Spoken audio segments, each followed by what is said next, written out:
earbuds in. All right, I'll deal with the earbuds. I will. How else are people supposed to listen to it? Through a cheesy Bluetooth speaker that sounds like hell. Song number 8. More Today Than Yesterday. Performed by a band called Spiral Staircase, I do believe. Yeah. So that song was written in 1969. Wow.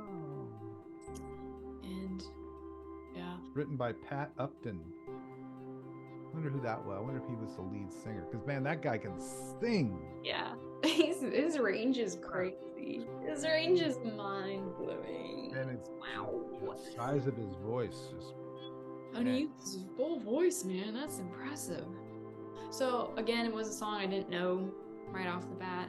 Right. But listening to the original version, it was very easy to like this song. It's a very likable song. Now I know the original version very well. I can hear it in my head because of my fancy ears, because I know it so well.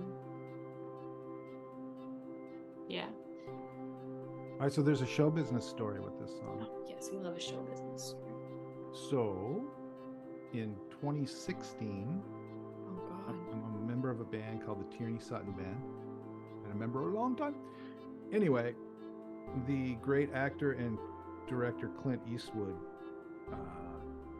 has been a fan of Tierney Sutton's band for a long time. So, when it came time to do the movie Sully, he called up Tierney and said, "Hey, I want you and your band to score this film."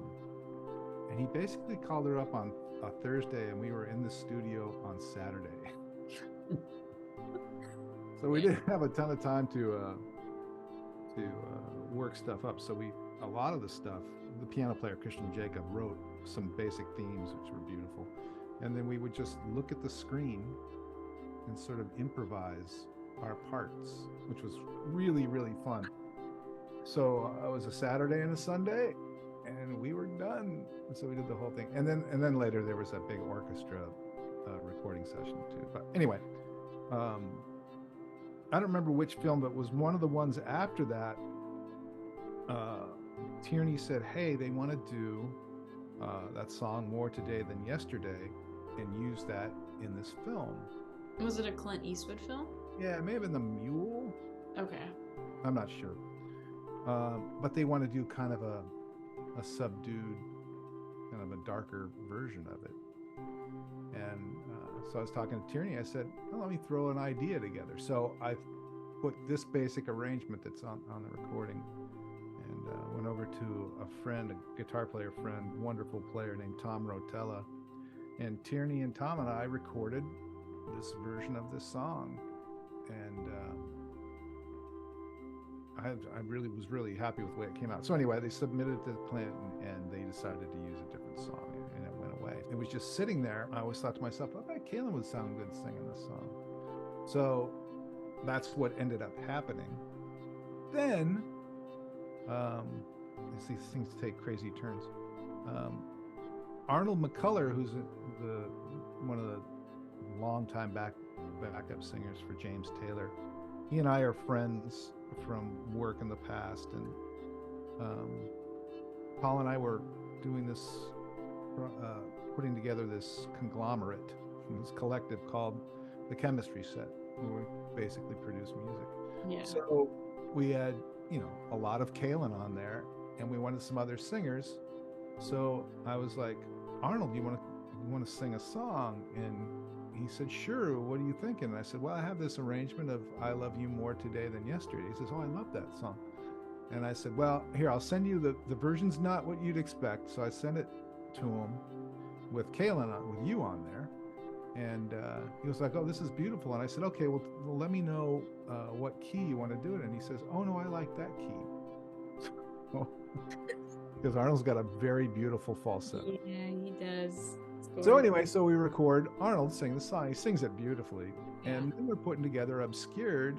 And was it you or Paul? Somebody had the idea of doing a duo. It may have been Paul. I think it might have been Paul. Yeah, it's a great idea though.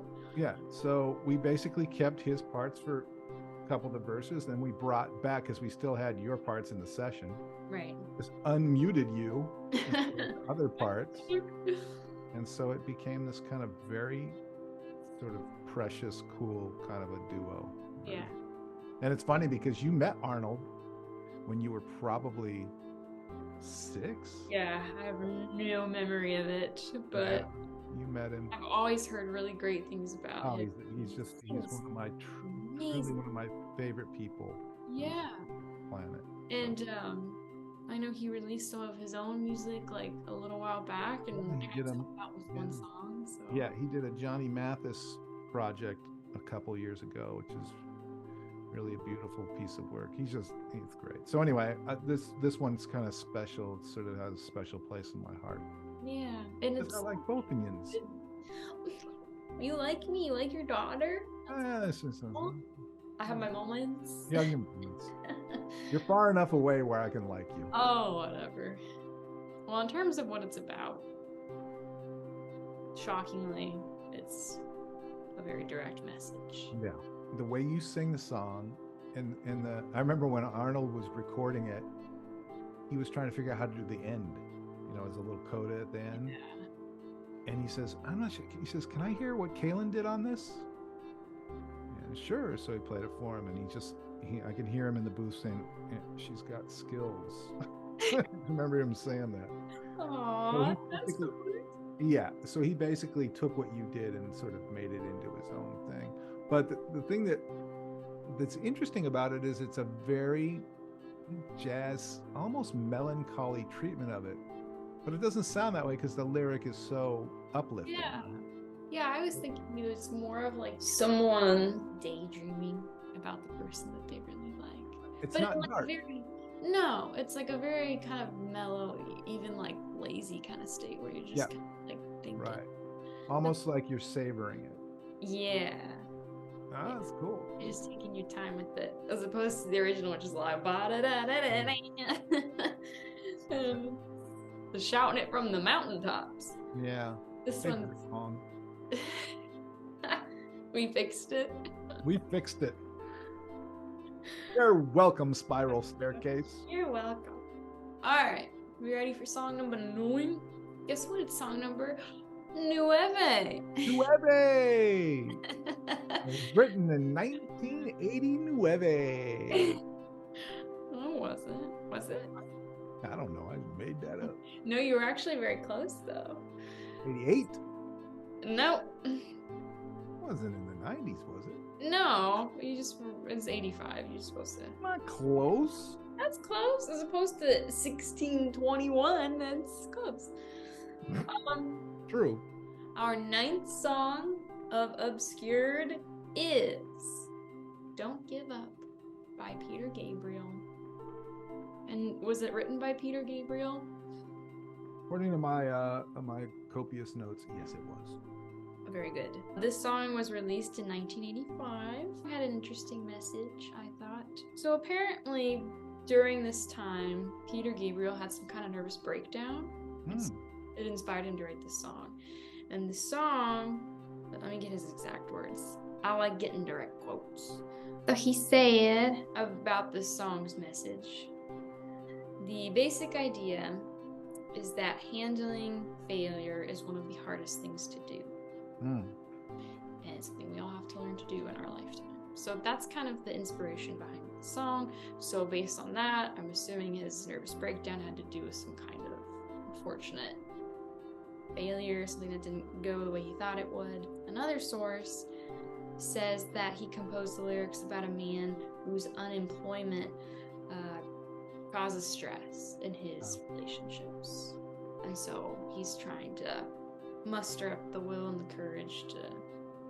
Well, actually, Kate Bush, she's the kind of that voice in the song, in the arrangement. Yeah, interesting choice, right? To I mean, I don't know how many songs Peter Gabriel did with guests. Well, yeah, because then I also read it didn't start as a duet, apparently. Yeah, I was curious about that. Gabriel had to change the lyrics so they made sense for a man and a woman to sing them. I remember when it came out. Yeah. I was like, the first thing I remember is, what meter is this in? That's the first thing I thought. It's like, really? What? And it's in 3. Yeah. Right? Yeah. But a lot of the phrasing, especially in the chorus, the Don't Give Up part, it's sort of sounds like it's in 4. Yeah. It's interesting. Very hard to sing. Yeah.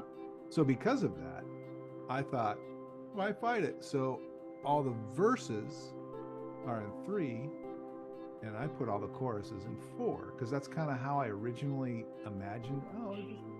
So it toggles back between those 2 meters, and you kind of can't really tell. I don't think. Subtle, but when you're singing it, you can tell. Yeah, right. When we recorded it up at Dragonfly Creek, we recorded it just with bass and drums. And I remember telling Ray Brinker, who was playing drums, I said, it goes between 3 and 4, but is there a way we can make it so nobody can tell? Mm-hmm. And he actually did a really cool job of creating these 2 things that sort of, they sound very into each other. Yeah. Then the other choice, and I don't even know how or why this happened, was to not have a human voice do all the verses. I was sort of considering, do I bring in a different male singer as a guest or something? And I thought, what if we do something a little different and say horn? Yeah. So I called up my friend Wayne Bergeron and said, hey, what do you think about doing this? And he said, send it to me. So I sent him recording and the music, and he sent it right back to me, and it's in B, which is a horrible key for any instrument, but particularly he plays it on flugelhorn. Yeah. And he says, it's kind of low on the flugel, and he says, so maybe I can play some of it up an octave. And I'm like, no, I like the low. So anyway, what's on there is basically kind of him, one take through the thing. And there's something very it's a trumpet, it's a flugelhorn, so there's something sort of reverent about it. Yeah. So much of the song is instrumental, and then on the choruses there's you. There I is. Tripled. So anyway, I was kind of excited at the prospect of trying to do something. Yeah. I like the idea of spinning it a bit. Because the lyrics of the chorus is the real message, right? Yeah. That's the real message. We know that the verses are somebody who's basically it's obvious. Unhappy. Yeah. Listening. That is, yeah. And then you have this kind of angelic kind, you know what I mean? Angelic in terms of like a guardian angel. Right. This kind of force. In the old pep talk. Yeah, with really useful pep talks. I love how it came out. I think it's very unusual in a really good way. I wanted to save it for freaking 7 minutes and 8 seconds long. Goes on a while. But it's a long song though. Like his Peter Gabriel song is long. That's not us. Yeah, that's the original song. That's true. It's a long song. There's a little instrumental section at the end of our arrangement that where Wayne actually plays some solo stuff. It's beautiful. And so I sent it to Paul Viapiano. I said, hey, maybe we put a board fade on this. Maybe we can get out a little quicker and get it under 7 minutes. And he's like, yeah, cool, let's do that. And then he listened to what Wayne played and he says, no, we're keeping all this. So if you hear the ending's kind of a weird ending, and it's because that Wayne just played this beautiful stuff, so he just left it all. Let it ring a bit, yeah. Yeah, let her go.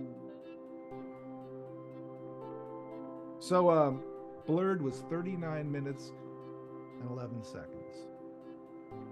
9 songs. Mm-hmm. It says here that Obscured is 46 minutes and 7 seconds.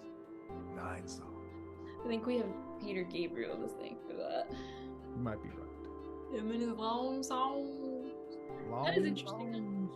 But in a way, it's more material for our fans to enjoy this time around. Right. So that about sums it up. That wraps up our second album here called Obscured. Again, it's the part 2. It's the counterpart to part 1 Blurred, our Blurred and Obscured project. It's the yang. It's the yang, man. We got the yin and the yang. I think we should talk about it some more. I think we said enough.